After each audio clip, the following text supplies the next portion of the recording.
네, 첫 번째 큐브의 키워드는 누가라는 키워드를 가지고 왔습니다. 맥도날드에 근무하는 20대 남성이 남녀 공용으로 운영되는 직원 탈의실을 불법 촬영한 것으로 드러났습니다. 무려 1년 6개월 동안 이어졌습니다. 오늘의 사건 큐브는 허윤 변호사와 함께하겠습니다. 어서 오십시오. 안녕하세요. 예, 도대체 어떤 수법을 이용해서 어떻게 또 덜미가 잡힌 건지도 궁금하네요. 예, 황당한 일인데요. 예. 1년 6개월 동안 경남 창원의 한 맥도날드 매장에서 발생한 일입니다.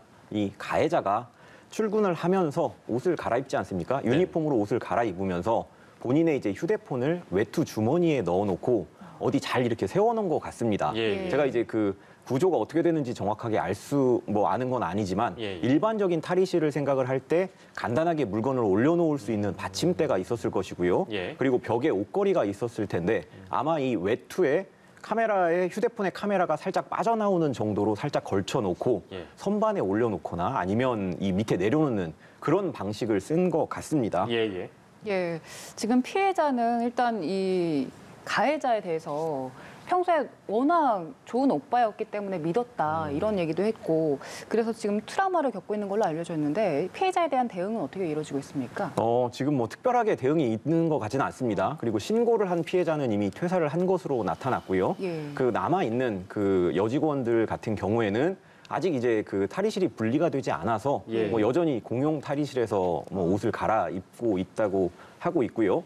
반면에 이제 맥도날드 측은 그 해당 매장의 직원들에 대해서 뭐 성희롱 예방 교육 아니면 성범죄 관련된 교육을 시키면 이제 이런 일들이 없어질 거다라고 얘기를 하고 있는데 사실 이건 미봉책에 불과하죠. 뭐 정확하게 근본적인 원인을 없애려면 뭐 탈의실을 별도로 하거나 아니면 그 탈의실 자체에 아무것도 넣지 못하게 해서 실제로 이 불안감을 호소하는 이 여직원들이 좀 안심하고 옷을 갈아입을 수 있도록 하게끔 조치를 해야 되는데 지금 맥도날드의 조치는 상당히 부족한 것으로 보입니다. 그 휴대전화에서 영상이 100여 개가 발견됐다고 하고 외장 하드가 있었나 봐요. 외장 하드에서는 박사방 여기서 다운로드한 걸로 추정되는 어쨌든 많은 양의 그 아동 성 착취물 영상도 발견이 됐다고 합니다. 아무튼 뭐 이런 저건의 사정을 보면 어떤 처벌을 받게 될지도 궁금해집니다. 현재 지금 구속 중이라고 들었으니까요. 대략 2가지 정도로 처벌이 될 것으로 예상이 되는데요. 하나는 이제 카메라를 이용해서 불법적으로 촬영한 이 혐의가 있습니다. 이제 성폭법 위반인데요. 그거와 별도로 좀 전에 말씀하신 것처럼 박사방 이 비밀 카톡방이나 아니면 텔레그램을 통해서 아동 청소년과 관련된 불법 음란 동영상을 이제 다운로드 받은 건데요. 이 성폭법 위반 같은 경우에는 7년 이하로 형이 규정이 돼 있습니다. 반면에 이제 아청법은 1년 이상으로 규정이 돼 있는데요.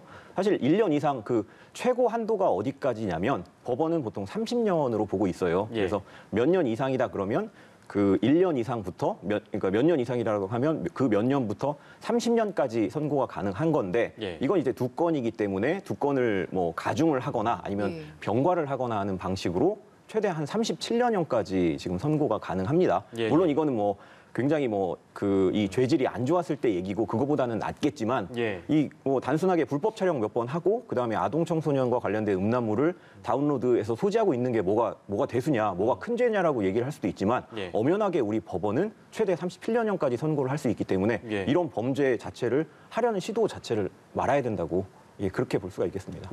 그리고 또 다른 불법 촬영과 관련된 사건이 있었습니다. 한국인 사장이 자신의 공장에서 근무하는 외국인 여직원들을 몰래 촬영하고 또 강제 추행까지 했는데 구체적으로 어떤 사건이었습니까? 이게 대외적으로 좀 창피한 사건인데요. 이 한국인 사장이 외국인 여성 노동자들을 상대로 이런 불법적인 일을 저지른 것입니다. 본인이 이제 운영하던 공장 화장실에 이 여직원 화장실 이 따로 있진 않았습니다. 그래서 이제 같이 쓰는 화장실이었는데 이 화장실에 몰래카메라를 설치를 한 뒤에 1년 동안 뭐 100여 차례 이상 그 불법적으로 촬영을 했다는 것인데요. 이게 사실 이 외국인 노동자기 때문에 이 일이 어떻게 보면 좀 가능했을 거예요. 왜냐하면 외국인 노동자 같은 경우에는 우리나라에 들어와서 일을 할 수 있는 기간이 정해져 있습니다. 뭐 4년 10월 동안, 10개월 동안 일을 할 수 있고 그 4년 10개월이 지나면 이제 본국으로 돌아가서 처음부터 과정을 다시 밟고 와야 되거든요. 다만 예외가 이 원래 계약을 했던 사장과의 계약이 연장이 되면 이 번거로운 과정을 좀 피해 갈 수가 있었던 거죠. 예. 그래서 이 뭐 갑질을 당했던 여직원들이 사실상 뭐 신고를 못했던 것이고, 예. 그래서 이 장기간에 걸쳐서 이 범죄가 발생했다 예. 이렇게 볼 수가 있겠습니다. 근데 이제 앞서 저희가 설명드렸습니다만 불법 촬영한 것도 모자라서 강제 추행도 했고 과거에 그 성추행한 혐의도 있었고, 그러니까 아주 딱 동일한 사례는 뭐 찾기 힘들 테지만 어쨌든 유사 범죄와 비교해 봤을 때 징역 1년이라는 선고가 적절한 수준이라고 봐야 될까요?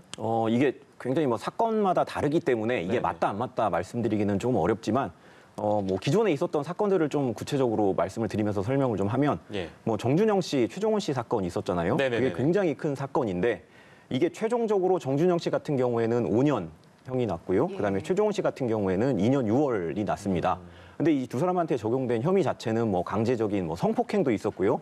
강제추행, 뭐 불법 촬영, 그다음에 예, 예. 음란물 공유 이런 것들이 다 있었는데 이제 정준영 씨는 5년, 최종원 씨는 2년 6월을 받았거든요. 예. 그런 점에 비춰 봤을 때 이 뭐 1년 실형이 선고가 된 게 법원이 좀 지나치게 봐준 거 아니냐 예. 뭐 이렇게 얘기하기는 어려울 것 같습니다.